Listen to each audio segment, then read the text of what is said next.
Welcome to Ableton Live. Today we have very interesting things to learn. The first thing out of which is just to understand how the MIDI input works in your computer. The computer by default has a keyboard attached to it, and we can use that keyboard to input the MIDI signals in your Ableton Live. Here on the top you can see there is a MIDI keyboard button that you can turn on and off. If you turn it on, it will turn orange. You can also use the letter M to activate your MIDI keyboard. If you go ahead and select any particular sound, and let's say we keep the input on computer keyboard, you can see here this is the computer keyboard input and my MIDI keyboard is turned on. Now I can press the letter A to hear the note C. If I turn it into in, of course it's taking signal from multiple places. So this is the sound I was actually going for. You can hear the first, second, third note of the C major scale, all the white keys in the sequence. And you can create some interesting melodies over this. If you want, I can show you how a melody comes by.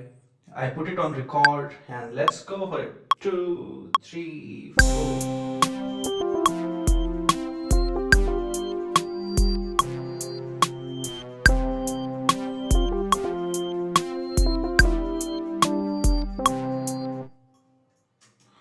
Very simple, but I'd like you to start working on your own melody, make it very interesting.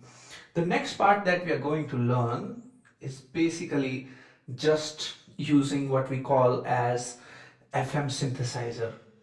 To get a nice FM synthesizer in your computer, you have to go to this website called Ziffer Records.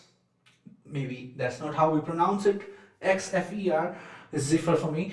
Now, this is a very advanced wavetable synthesizer which you can try out for free. You can click on the operating system that you need this for.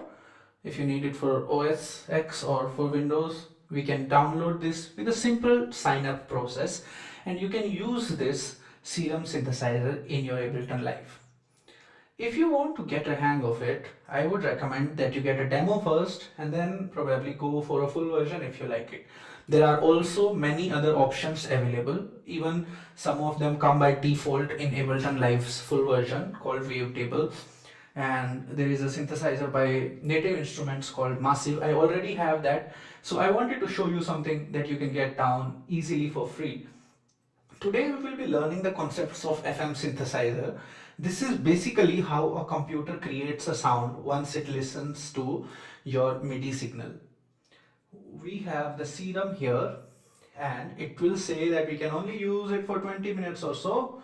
So let's try this out. The first thing that you see here is a shape. Of course, this is in green color and we need a simple shape. So I'll go here and select a basic shape of this nature, or I can scroll through if I want, like this one. I love this sine shape because this is pleasant to listen to. If I click here, I can listen how it sounds.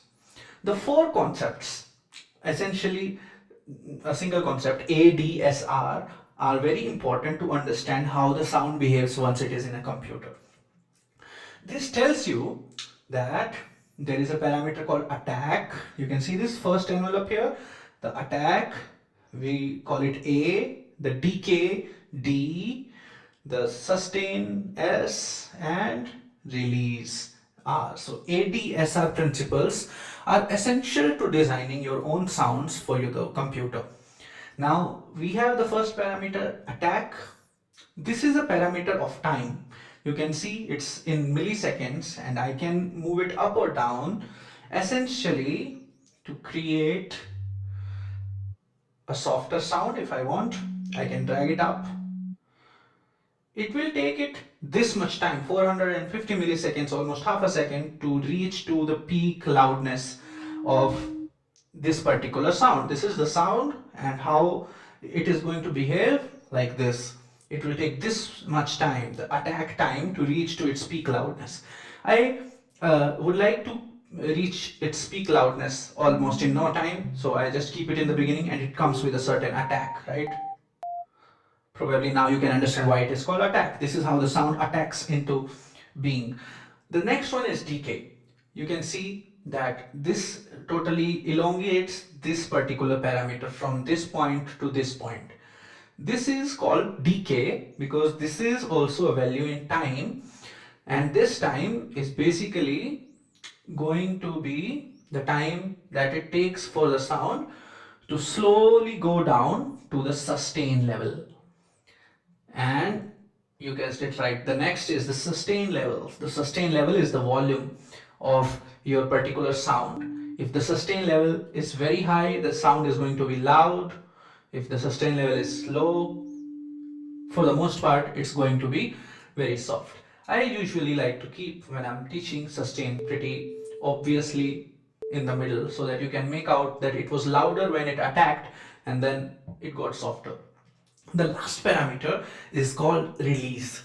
The release parameter, as you can see, can elongate the tail end after the sustain. So once you leave the key, the release activates. Once you leave the key, the release activates. And that is what you need to understand. The release doesn't work on its own. If the sustain is pretty low, it's going to just have a decent release but not very useful. If you keep it up here and there is no sustain, there is only decay and release, right? We can bring the sustain up if you want a little loudness. There's so many things you can do here. I would like you to look at the next parameter in a few minutes. Once we have created something interesting, let's say we disable the computer keyboard here and try to create a melody with the serum that we have. So when I play this, I should be able to hear the serum synthesizer sound. Now I can click on the record button. 2, 3, 4.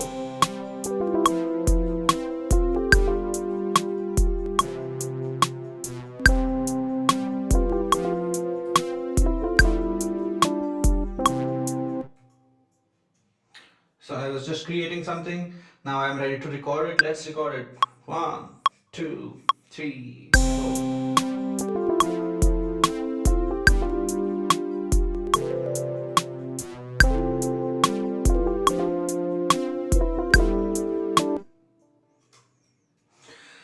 Let's listen to this alone. Let's remove this melody from the context and listen to this alone. It may sound very funny.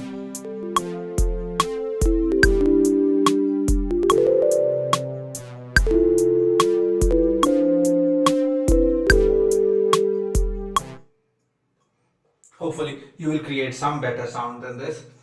Now, since we have these concepts down, let's keep a single note here to understand how some other parameters in the synthesizers work.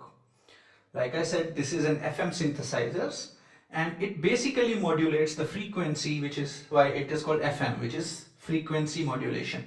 The radios also work on the same concepts, but in a much more broader sense. Here we are only creating one sound. So when I create this sound, you can hear it's pretty even. If you want to create more variations in the sound, you can create these points and create as many ups and downs in the sound using a tool called LFO. If you have this over here and you can use your mouse to create as many fluctuations in the sound, these fluctuations will happen over a very little amount of time.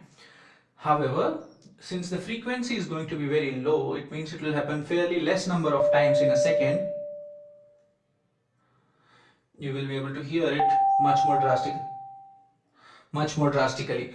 The sound that comes out is actually then a result of the envelope, the basic shape, and the LFOs. We don't have just one LFO. We can create many LFOs. Like, let's create the second LFO to behave like this, and like third one to behave like this. This is very interesting. Now 3 LFOs. Let's listen to this. Let's solo this to get a better sense.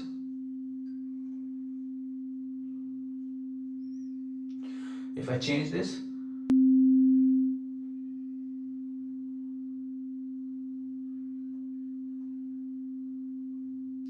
all these are going to affect your sounds. So this is pretty much it for this lesson. I will be sharing the link for Serum for you to download, plus some other suggestions that you can get for free for Windows, and some sounds you should try anyways. Like there's a very good synthesizer called Massive, which I recommend that you buy if you're getting into music production. I may be using it in future. I have this over here. Like, let me see.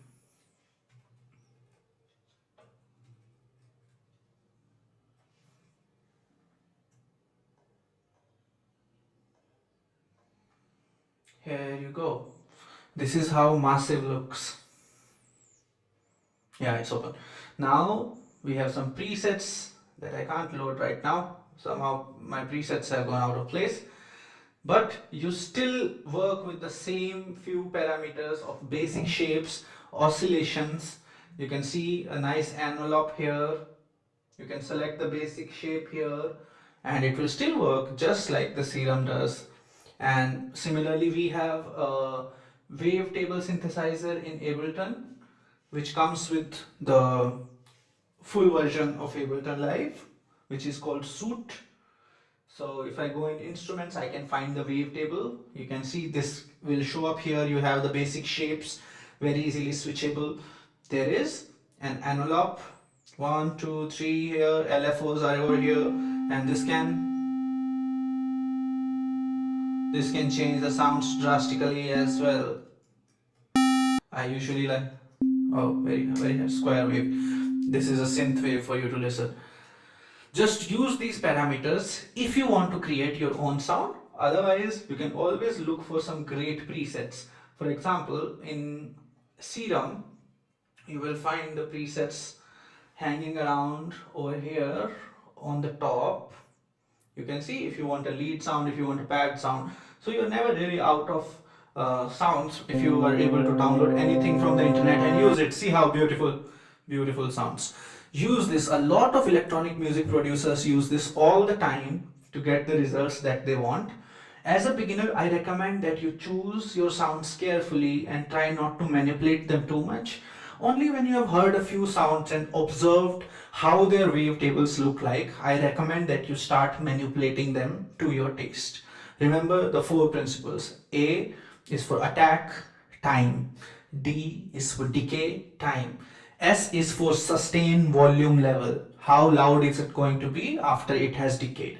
And release is for releasing the sound to make it sound like nothing in the end.